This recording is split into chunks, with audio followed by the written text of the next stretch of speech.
Hi, I'm Kateri. Hi, I'm Rachel. Sorry we've been gone for so long. We were out feeding the homeless and building orphanages for children and, That's a lie.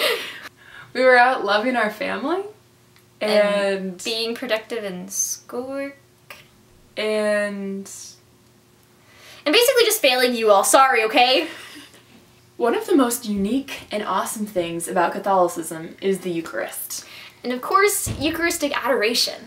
We have the opportunity to sit in front of the God who created us and wants nothing more than to spend eternity with us. We as Catholics believe that Jesus is truly present in the Eucharist. Like, he's really there.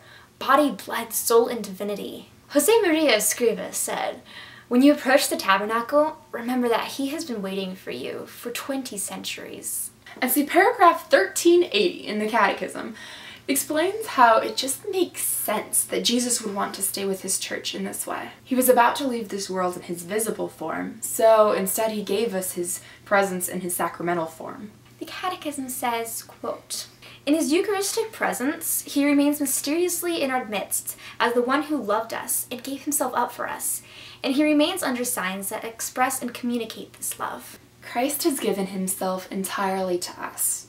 We're called to receive him and then to give ourselves back to him.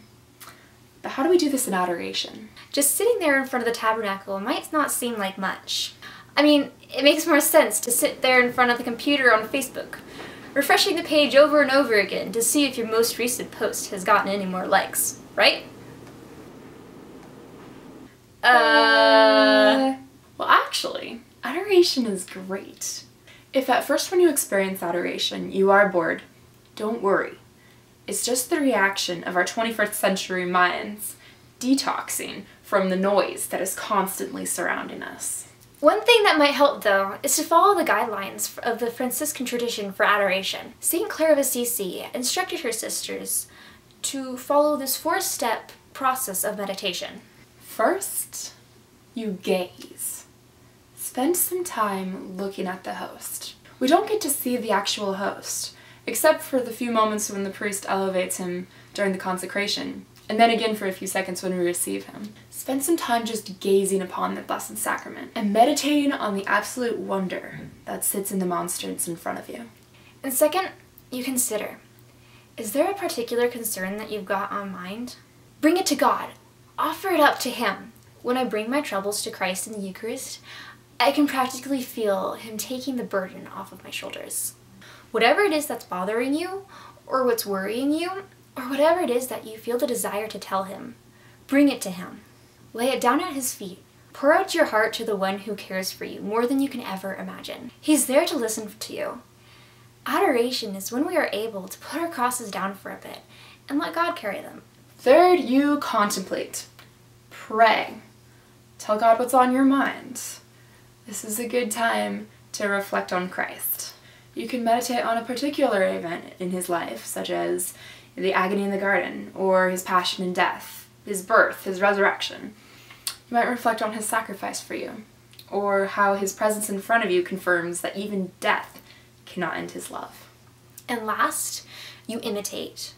We not only approach God when we go to adoration, but we allow him to enter our lives. When we leave adoration, we carry a strong spirit with us back into the world. Take whatever insights you might have gained from your time in prayer, or whatever peace you've been granted, and bring it back into your daily life. Dividing these 4 steps into 15-minute increments might make a holy hour an easier thing to do. Over time, you might feel like an hour isn't enough, and you need to live your life in a cloister. Didn't see that one coming. So this week, make it a point to spend some time in a holy hour. And if you can't do a full hour, try 15 or 20 minutes and work your way up from there. Christ is waiting for you. Also, go take a look at Eucharistic miracles. Speaking of how cool the Eucharist is, they're pretty cool. Go write a poem about the wonders of applesauce. And be holy. And you need to live your life in a cloister. Didn't see that one coming. I did not write that line. That line is not written down. It was Holy Spirit inspired.